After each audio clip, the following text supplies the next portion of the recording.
సిద్దిపేట జిల్లా గజ్వేల్ మండలం ధర్మారెడ్డిపల్లిలో రైతులు ధాన్యం కొనుగోలు చేయాలని డిమాండ్ చేస్తూ ధర్నా రాస్తారోకో నిర్వహించారు. ప్రభుత్వం వెంటనే ధాన్యం సేకరించాలని, స్థానిక రైస్ మిల్లుల్లో కొనుగోలు చేయాలని గ్రామ సర్పంచ్ శ్రీనివాస్ కోరారు. వర్షాల భయంతో ధాన్యం నష్టపోతామనే ఆందోళనలో రైతులు ఉన్నారని తెలిపారు. రాస్తారోకో కారణంగా కిలోమీటర్ల మేర వాహనాలు నిలిచిపోయాయి.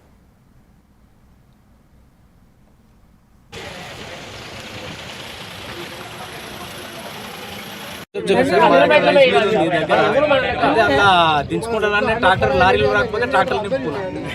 నా ట్రాక్టర్లు అయినాయి, నా ట్రాక్టర్ నింపుకున్నాను. ఈ రైతులో నాకు అలాట్ లేదు, అయిపోయింది, నా టార్గెట్ అయిపోయింది, నేను దించుకొని అన్నాడు మా ఊరు రైతు.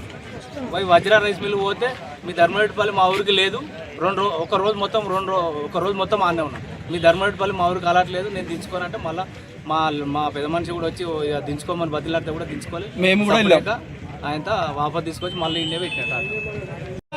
ఒడ్ల కొనుగోలు కేంద్రాలు ఇంకో వారం రోజుల ముగిస్తున్న కిలోమీటర్ల పెట్టు రోడ్డుకి ఇరువైపులా ధర్మరెడ్డిపల్లి చుట్టుపక్కల ఉన్న గ్రామాల రైతులు దాదాపు ఒక 70 లారీల వరకు అయితే ఆ వడ్లను వెంటనే కొనుగోలు చేయాలని ప్రభుత్వాన్ని విజ్ఞప్తి చేసుకున్నాం. తెచ్చుకున్న తెలంగాణ యొక్క ట్యాగ్ లైన్ ఏముంది? నీళ్లు, నిధులు, నియామకాలు. నీళ్ళు వచ్చినాయి, పంటలు వండినాయి, పంటను కొనుగోలు చేయమంటున్నాం. అంతే తప్ప వేరే ఏం రాజకీయం చేయడానికి రాలే. రోడ్ల మీదకి ఏ గ్రామ పంచాయతీలో ఒకవేళ రైస్ మిల్ ఏముంది? ప్రకృతి పని ప్రకృతి చేస్తుంది. 6 నెలలు కష్టపడ్డ పంట 6 రోజులలో కొనుగోలు కేంద్రాలు ఏర్పాటు చేసినంత మాత్రాన అవి మనం కొనుగోలు రిటర్న్ చేసి రైస్ మిల్లకు సరఫరా చేయింది ఎందుకు? నేను ఒకటే ప్రభుత్వాన్ని రిక్వెస్ట్ చేస్తున్నా. నీళ్లు వచ్చినాయి, నీళ్ల ద్వారా పంటలు వండినాయి, పంటలు వండిన పంటను కొనుగోలు చేసి ఎక్కడ ఊరూరికి ఫంక్షన్ హాల్ కట్టిరు. ఏ ప్రభుత్వం కట్టిందని కాదు, ఏ ఫంక్షన్ అన్సీజనే కదా ఫంక్షన్లకు, దాంట్లో డంప్ చేసుకోవాలా.